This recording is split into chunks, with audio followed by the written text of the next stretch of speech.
ওকে, তো এখন আমার সকালের শুরুটাও হয় এই বাচ্চাটাকে দিয়ে আর সারা দিনটাও কাটে এই বাচ্চাটারই সাথে। এরকমই কোনো একটা দিনের মিনি ব্লগ তোমাদের সাথে শেয়ার করছি। জানি অনেকটা দিন লেট হয়ে গেছে, বাট কিছু করার নেই, আমি এডিটিং এর টাইম পাচ্ছিলাম না। খুব সম্ভবত দিনটা ছিল বৃহস্পতিবার আর আমার পরের দিন ছিল একটা এক্সাম, তো তার জন্য প্রচুর কাজ ছিল দুপুরবেলা। সেগুলো কমপ্লিট করে আমি একটুখানি বেরিয়েছিলাম মিষ্টি কিনতে, আমাদের একটা ইনভিটেশন আছে।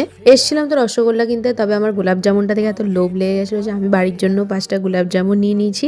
আর এসে দেখি আমার মা এখানে সুন্দর করে রেডি হয়ে গেছে তার পতিদেবের দেওয়া একটা শাড়ি পরে। আর আজকে তোমাদের সাথে আমি শেয়ার করবো নিমন্ত্রণ বাড়িতে আমি কি কি খেয়েছি সমস্তটা। ফার্স্টে ছিল ভাত, ইলিশ মাছের মাথা দিয়ে কচুর শাক, তারপরে চলে এলো মাছের মাথা দিয়ে ডাল, বেগুন ভাজা আর আলু ভাজা, দেন চলে এলো আর মাছের ঝাল, তারপর এখানে চলে এলো সর্ষে বাটা দিয়ে পাবদা মাছ, যেটা আমি অর্ধেকটা আমার মাকে দিয়ে দিয়েছি কারণ আমি এত মাছ একসাথে খেতে পারি না। আর এত মাছ এই কারণেই বললাম কারণ এরপরে ছিল ইলিশ মাছ সর্ষে বাটা দিয়ে, দেন চলে এলো চাটনি, পাঁপড়, দই, মাঝখানে মিষ্টি ছিল যেটা আমি স্কিপ করেছি। দেন বাড়ি এসে আবারই বাচ্চাটাকে নিয়ে একটু হাঁটতে বেরিয়েছিলাম। দেন পেন্ডিং কাজ সব কমপ্লিট করলাম আর 1:30টার সময় আমি এখানে হাফ ফর্মালে বসেছিলাম কারণ আমার কিছু ভিডিও করার ছিল। আজকের মতো এটুকুই, তোমার সাথে দেখা হচ্ছে নেক্সট লাগে। টেলেন্টে কেয়ারটা।